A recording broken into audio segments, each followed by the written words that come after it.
not only चाहिने मात्र होइन कि you need to constantly change the partner. VC भनेको private equity भनेको those are partners coming in, right? So you build that synergy, एउटाको strength, अर्कोको weakness. There are days you के गरिरहेको छु, what am I doing, हुन्छ नि, this is all failure. Everything is dark, okay, for an entrepreneur. Some nights like, you know, what's your purpose? Why am I here? हुन्छ नि, यो के गरिरहेको छु मैले, होइन, like my life is finished.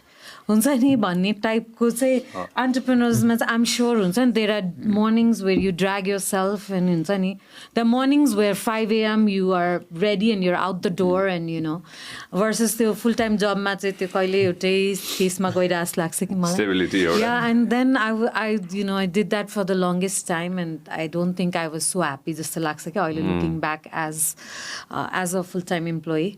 अनि जब entrepreneurs like 5 AM 6 AM I'm getting up and I'm going and you know हुन्छ नि, तर अफिसमा त 11 बजी कहिले काहीँ जानुपर्ने, युएसमा 11 बजी जानुपर्दा नि त्यो हुन्छ नि त्यो एनर्जी नै नभए जस्तो. So that's the fuel that you know you use. तर कस्तो हुन्छ भने पार्टनरसिपले चाहिँ that makes that you can throw things out, you can openly brainstorm, you can openly fight, you can openly अनि in different stages you have to bring in different sets of partners. हामी नेपालमा अलिकति we miss that.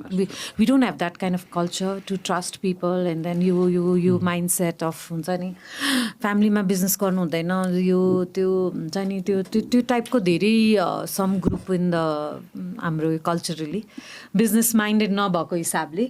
अनि त्यसले चाहिँ धेरै इनोभेसनहरू र बच्चाहरूलाई चाहिँ त्यो पुस गर्नको लागि बिजनेस आइडियाजहरूमा चाहिँ फ्यामिलीबाट नै त्यो ल्याएको हुन्छ. So it's a continuous growing process to bring in different partners, different, you know, sort of partnership, even with your, अब बाहिर त equity दिने चलन पनि हुन्छ इम्प्लोइजहरूलाई. So those are all those employees that have worked for you for 15-20 years or, you know, that have contributed, हुन्छ नि, similar to syndicate.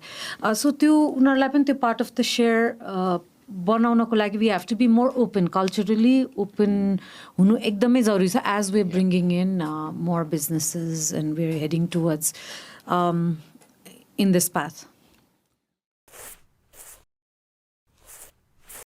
Thank you very much for watching us on YouTube. Make sure that you also listen to us on Spotify.